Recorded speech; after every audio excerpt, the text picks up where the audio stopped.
Bismillahirrahmanirrahim. Assalamu alaikum. This is your teacher Taimur Ijaz, and our today's lecture is about basic grammar. And today we are going to study verb and its types. तो इससे previous lectures में आप nouns और उसकी types पढ़ी हैं आपने, फिर आपने प्रोनाउन और उसकी टाइप्स पढ़ी हैं। तो आज हम जा रहे हैं जी वर्ब और उसकी टाइप्स पढ़ने। तो चलते हैं अपनी डेफिनेशन और इसकी एक्सप्लेनेशन की तरफ। ठीक है जी। जी, व्हाट इज अ वर्ब। अब आपसे आप कंसेप्ट समझें कि वर्ब है क्या बेसिकली। ठीक है जी। डेफिनेशन पे चलते हैं। A word that shows an action state और एन इवेंट, यानी आप ऐसा वर्ड, ठीक है, जो आपको बताए, एक्शन बताए सेंटेंस में, स्टेट बताए या फिर इवेंट बताए, तो उस वर्ड को क्या कहते हैं, वर्ब। बेसिकली आम वर्ड्स में, इजी वर्ड्स में इसको कह रहे हैं कि आपका कोई भी एक्शन जो है वो क्या होता है, वर्ब होता है। ठीक है।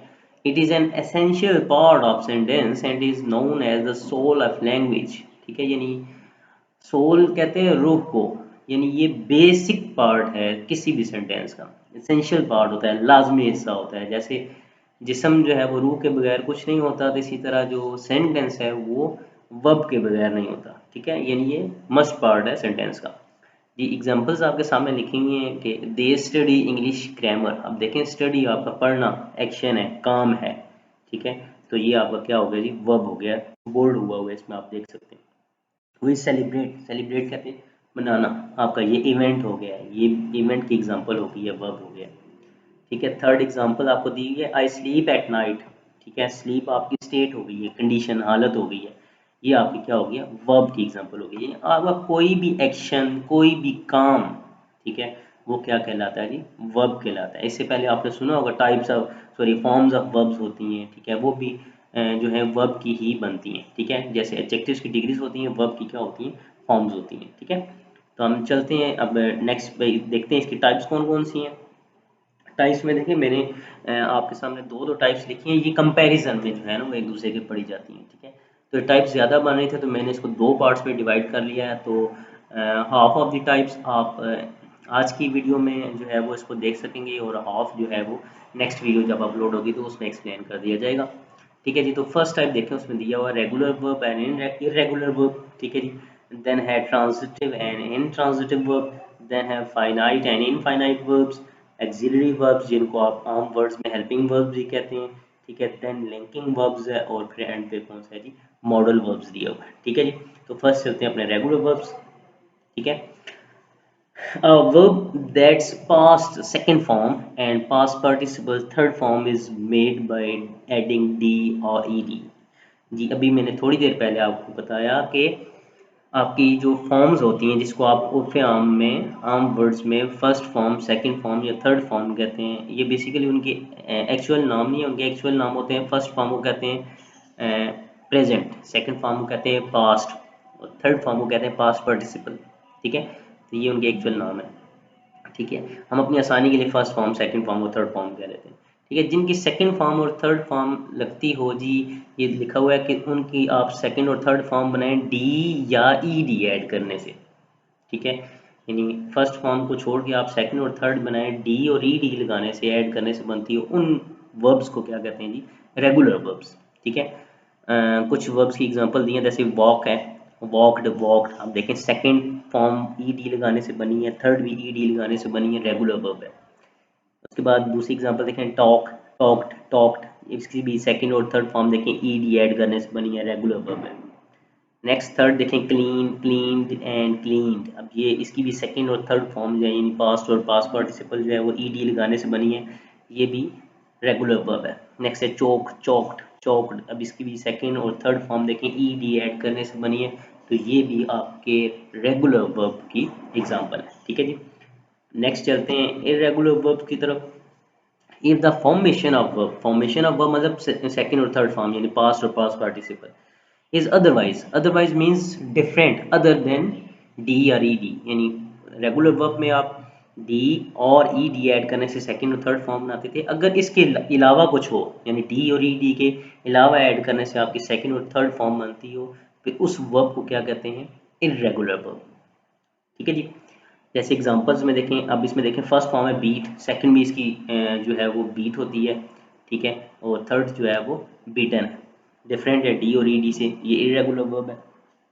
सेकंड फॉर्म देखें बिकम, बिकेम, बिकम, सेकंड और थर्ड डिफरेंट हैं, इरेगुलर के एग्जांपल है बिड, सेकंड भी बिड और थर्ड भी बिड, डी और ई डी से डिफरेंट है, इरेगुलर है। ठीक है, ड्राइव, ड्रोव, ड्रिवन डिफरेंट हैं, इरेगुलर वर्ब है। हैज़ और हैव की फॉर्म है हैड और हैड, ये भी डिफरेंट है, इरेगुलर वर्ब है। और नो, न्यू, नॉन, ये भी डिफरेंट है, इरेगुलर वर्ब में आते हैं। यानी डी और ई डी ऐड करने से सेकंड और थर्ड फॉर्म बने तो वो रेगुलर है। इसके अलावा जितने भी आ रहे हैं, चाहे उनकी सेकंड और थर्ड एक जैसी हो या सेकंड और थर्ड डिफरेंट हो, ठीक है, वो सारे इरेगुलर वर्ब्स में आते हैं। Got it C.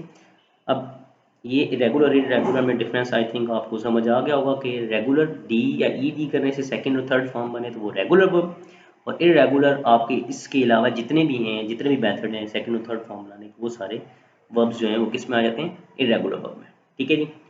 नेक्स्ट चलते हैं ट्रांजिटिव, ट्रांजिटिव वर्ब, ट्रांजिशन। ठीक है, ट्रांजिशन मतलब पास ऑन, चेंज, इसका ये मतलब होता है a verb that needs an object to complete itself is called transitive verb. यानी आपका ऐसा आपने वर्ब के फंक्शन को देखना है, फंक्शन के लिहाज से इसकी टाइप से, वर्ड के लिहाज से नहीं है। ठीक है, a verb that needs an object to complete itself is called transitive verb. यानी आपका ऐसा वर्ब, ठीक है, ऐसा वर्ब तो होगा, लेकिन ऐसा वर्ब होगा जिसको कंप्लीट, यानी सेंटेंस को कंप्लीट करने के लिए उसके बाद डायरेक्ट ऑब्जेक्ट होना चाहिए, यानी ऑब्जेक्ट होगा। ठीक है, यानी तो उसको क्या कहेंगे, ये ट्रांजिटिव वर्ब है। देखें, it is called transitive because it passes its action from subject to object. यानी ये ऐसा वर्ब होता है जो सब्जेक्ट से ऑब्जेक्ट की तरफ एक्शन क्या करता है, ट्रांसफर करता है, ट्रांजिशन करता है, उसकी पास ऑन करता है। ठीक है, तो यानी फॉर एग्जांपल आप देखें एग्जांपल, ही किक्ड जॉन, अब किक्ड आपका क्या है, वर्ब है। अब किक्ड किसको, ही किक्ड, आगे ऑब्जेक्ट मौजूद है, जॉन को उसने किक मारी, तो ये आपका क्या हो गया, एक्शन पास हो गया, तो ये ट्रांजिटिव वर्ब है। जॉन, नेक्स्ट देखें, जॉन पंचेस हिम, अब पंच किया है किसको, हिम को। ठीक है, एक्शन ट्रांसफर करने वाला, एक्शन लेने वाला, एक्शन रिसीव करने वाला, आगे हिम यानी आपका ऑब्जेक्ट मौजूद है, ट्रांजिटिव वर्ब है। ठीक है, अब देखें दे सोल्ड द टिकट्स, अब क्या सोल्ड किया है उन्होंने, आगे आपका ऑब्जेक्ट मौजूद है टिकट्स, यानी एक्शन क्या हो गया है, ट्रांसफर हो गया है किस पे, यानी आपके पास कोई ना कोई ऑब्जेक्ट है जो एक्शन को क्या कर रही है, रिसीव कर रही है, तो वो ये भी किसी एग्जांपल है ट्रांजिटिव वर्ब की।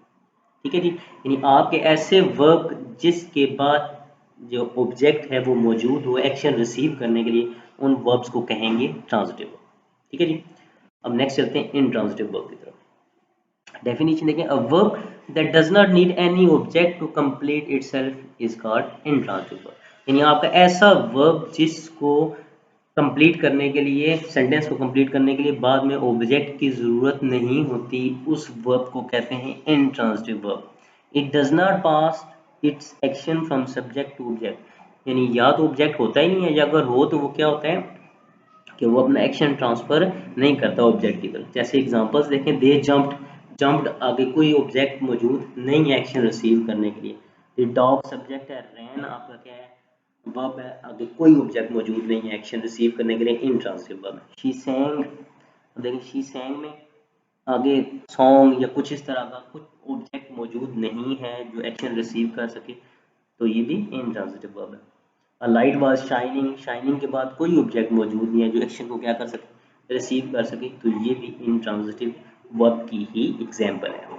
ठीक है जी। इसके बाद नेक्स्ट चलते हैं, इंट्रांजिटिव वर्ब, इंट्रांजिटिव वर्ब को ही कंटिन्यू किया है, they are different from transitive verbs because there is no direct object following an intransitive verb. यानी कई दफ़ा ऑब्जेक्ट मौजूद होता है लेकिन डायरेक्ट ऑब्जेक्ट नहीं होता, यानी ऑब्जेक्ट वो एक्शन को रिसीव नहीं कर रहा होता। ठीक है, ये देखें, वी ट्रेवल्ड टू लंदन, अब लंदन ऑब्जेक्ट मौजूद है लेकिन इनडायरेक्ट है। ठीक है, दरम्यान में टू आ गया, देखें London is not a direct object because London is not receiving the action of verb. ठीक है, एक्शन रिसीव करने के लिए मौजूद होगा ऑब्जेक्ट, तब वो इन ट्रांजिटिव वर्ब होगा। अब यहाँ पे लंदन ऑब्जेक्ट तो है लेकिन इनडायरेक्ट ऑब्जेक्ट है, डायरेक्ट ऑब्जेक्ट नहीं है, यानी डायरेक्ट ऑब्जेक्ट का होना एक्शन रिसीव करने के लिए ज़रूरी है। सेकंड एग्जांपल देखें, we sat on the bench, bench object तो है लेकिन इनडायरेक्ट ऑब्जेक्ट है, डायरेक्ट ऑब्जेक्ट नहीं है एक्शन रिसीव करने के लिए, ये भी इंट्रांजिटिव वर्ब होता है। यानी इंट्रांजिटिव वर्ब में या तो आपका ऑब्जेक्ट मौजूद ही नहीं होता, या अगर मौजूद हो, दो तरह से इसको हम एक्सप्लेन कर सकते हैं। तो ये आपकी आज की एग्जांपल्स हैं, सॉरी आज की जो वर्ब की टाइप्स पढ़नी थी। नेक्स्ट जो अब रिमेनिंग टाइप्स हैं वो हम अपनी नेक्स्ट वीडियो में उनको डिस्कस करेंगे। It's all for today, I hope so कि आपको ये समझ आ गई होंगी। Thank you and Allah.